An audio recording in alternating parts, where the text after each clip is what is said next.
तो आज मैं आपको एक अनोखी रहस्यमय कहानी सुनाऊंगा। अगर आप चैनल पर नए हैं तो अभी सब्सक्राइब कर ले, क्योंकि यह मेरा दूसरा नया चैनल है। तथा कहानी पूरा देखे, अंत में एक अनोखा रहस्य छुपा है। धन्यवाद। तो सुनिए। ये कथा द्वापर युग के अंत की है, जब हिमालय की ऊंची चोटियों के बीच रुद्रप्रयाग के समीप एक छोटी सी गुफा में माधव नाम का एक मूर्तिकार रहता था। माधव जन्म से बोल नहीं सकता था, लेकिन उसके हाथों में गजब का जादू था। वह पत्थरों को तराशकर ऐसी मूर्तियां बनाता था कि देखने वाले को लगे कि वे अभी बोल पड़ेंगी।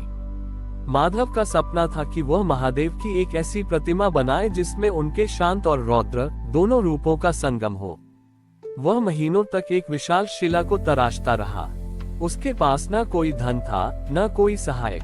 वह केवल जंगली कंदमूल खाकर जीवित रहता और दिन रात छेनी हथौड़ी से पत्थर पर वार करता। धीरे धीरे पत्थर से महादेव का सुंदर मुखमंडल उभरने लगा। गले में सर्प, मस्तक पर चंद्रमा और जटाओं से निकलती गंगा की धार इतनी सजीव लग रही थी कि उस निर्जन स्थान पर भी एक दिव्य ऊर्जा का अनुभव होने लगा। जब मूर्ति लगभग पूरी होने वाली थी, तभी उस क्षेत्र में एक भीषण भूकंप आया। पहाड़ों से बड़े बड़े पत्थर गिरने लगे। माधव अपनी जान बचाने के बजाय उस अधूरी मूर्ति से लिपट गया। एक बड़ा पत्थर गिरा और माधव के उस हाथ पर लगा जिससे वह छेनी पकड़ता था। उसका दाहिना हाथ बुरी तरह घायल हो गया और उसकी उंगलियां काम करना बंद कर गईं। माधव फूट फूट कर रोने लगा।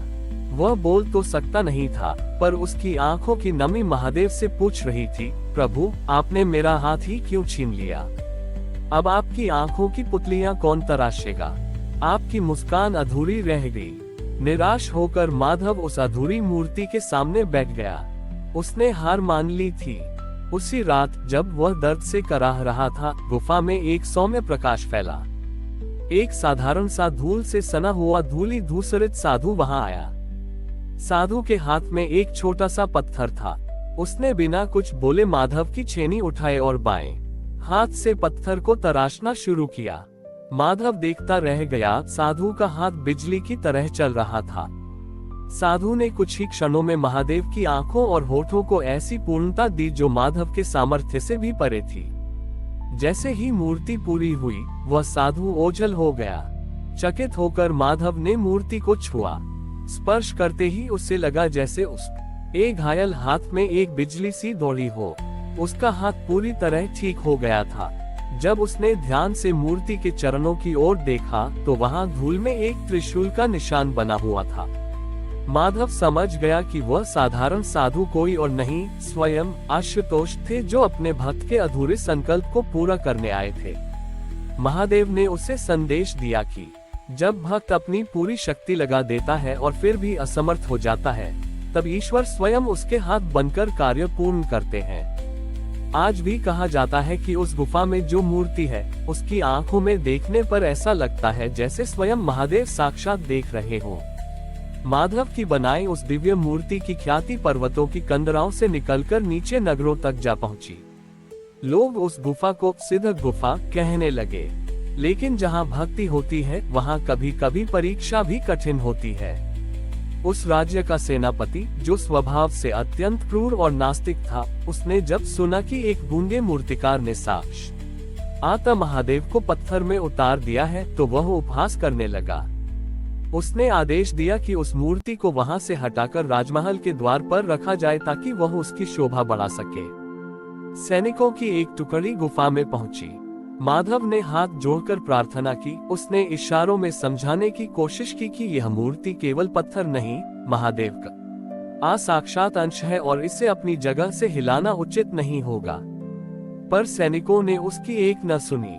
उन्होंने जैसे ही मूर्ति को उठाने के लिए जंजीरें बांधी, आकाश में बिना बादलों के बिजली कड़कने लगी। माधव का हृदय कांप उठा। वह मूर्ति के चरणों से लिपट गया, पर सैनिकों ने उसे धकेलकर दूर कर दिया। जैसे ही सैनिकों ने मूर्ति को हिलाने का प्रयास किया, वह विशाल शिला इतनी भारी हो गई कि 100 सैनिक भी उसे 1 इंच न खिसका सके। सेनापति ने क्रोध में आकर अपनी तलवार निकाली और मूर्ति के कंठ पर प्रहार करने के लिए बढ़ा।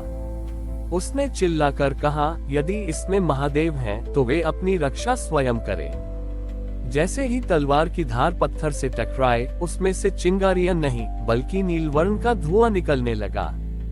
देखते ही देखते पूरी गुफा ठंडी पड़ गई और वहां एक ऐसी गूंज उठी जिसे सुनकर सैनिकों के हाथों से अस्त्र गिर गए। माधव, जो बोल नहीं सकता था, अचानक उसके मुख से एक गूंजता हुआ शब्द निकला, ठहरो। उद्धरण चिन्ह। माधव की वाणी वापस आ चुकी थी। उसकी आवाज में एक ऐसी शक्ति थी कि सेनापति पत्थर की तरह जम गया।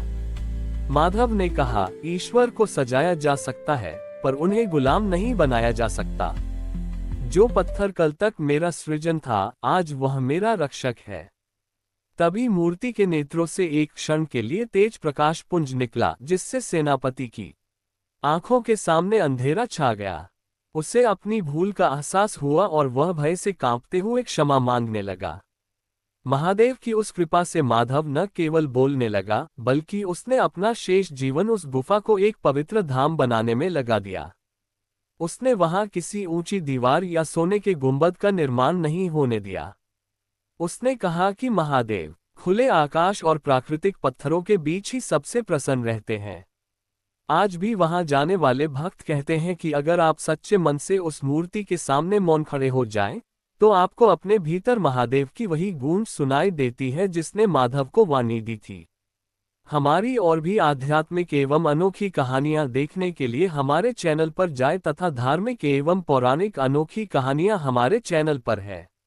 कृपया जाके देखें तथा हमारे चैनल को सब्सक्राइब करके रखें और वीडियो लाइक जरूर करें। धन्यवाद।